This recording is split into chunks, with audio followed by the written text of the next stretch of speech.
monster, the monster. All I see is this blood on you. The monster. I had a hard life growing up. I had a lot of trials and tribulations as far as who I was raised by and the things I had to go through to get where I am now. I was in foster care at a young age, and I also lived with another family. I don't really have like the best visual or remembrance of who it was and whatnot, but after foster care, my dad was the one who came and got me, surprisingly. You know, most of the time it would be the mother, but when I lived with him, I went through a lot of abuse physically, and I have a lot of scars. I know I see a lot of like celebrities, they get a lot of plastic surgery and like things to cover up their marks, and like I don't want to do that because it reminds me of the things that I went through that made me stronger and got me where I am right now. Growing up, my sister was all I had.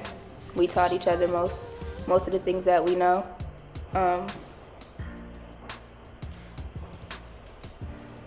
We're not as close as we used to be, but I think God will bring us together. Anyways, that's beside the point. Well, people always ask me what I would do as a plan B if I didn't do music.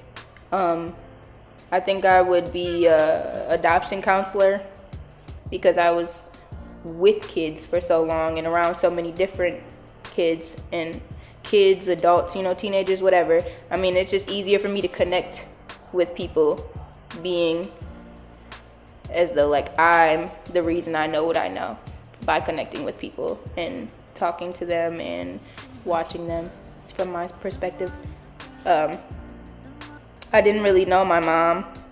Like I don't know, I had to reach out to her myself, and I started talking to her through letters when she was incarcerated, letters and tape recordings, and she would record herself reading me books, and I would write her poems, and that's how my rhyme started. She started writing the poems first, and then I would copy her, and eventually I would start recording myself on the tape recorders and sending it to her, because that was the only way we could hear each other's voices. I met my mom my 9th grade year in high school, and I ran into her at a mall. And at the time, I lived with my great aunt. She, took me and my sister in for a little while, and she didn't want me dealing with my mom because of the lifestyle I was raised in, living with her when I was younger. And but I did it anyways, and I don't regret it. I don't regret being a rebel and missing school to get to know her and go stay the night with her and get her home cooked meals, because if I wouldn't have did that, I wouldn't have known her before she passed away last year. And I guess that's like the number one thing I have to hold on to, is doing what I felt inside was the right thing. Like, I don't know, it wasn't anything that could tell me not to get to know my own mom. There was nothing that could tell me to want to give her a better life is what I shouldn't do. Whether or not she raised me, whether or not she taught me what I know. So